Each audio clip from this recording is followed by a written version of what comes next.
আসসালামু আলাইকুম ওয়া রাহমাতুল্লাহি ওয়া বারাকাতুহু। সম্মানিত দর্শকবৃন্দ, আজকে আমরা আলোচনা করব ইখলাস বা একনিষ্ঠতা সম্পর্কে।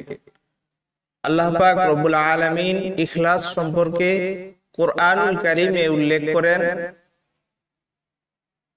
আউযু বিল্লাহি মিনাশ শাইতানির রাজীম। বিসমিল্লাহির রাহমানির রাহিম। ওয়া মা উমিরু ইল্লা লিয়া'বুদুল্লাহা মুখলিসিনা লাহুদ-দীন হুনাফা'a ওয়া ইউকিমুস সালাতা ওয়া ইউতুয যাকাতা ওয়া যালিকা দীনুল কাইয়্যিমাহ।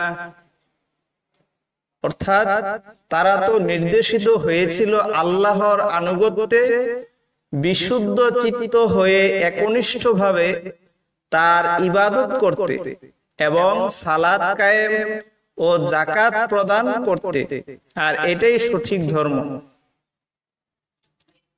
হাদিস শরীফে রাসূলুল্লাহ সাল্লাল্লাহু আলাইহি ওয়াসাল্লাম ইখলাস বা একনিষ্ঠতা সম্পর্কে উল্লেখ করেন, عن أمير المؤمنين عمر بن الخطاب رضي الله تعالى عنه إنما الأعمال بالنيات وإنما لكل امرئ ما نوى فمن كانت هجرته إلى الله ورسوله فهجرته إلى الله ورسوله ومن كانت هجرته للدنيا يصيبها أو امرأة ينكحها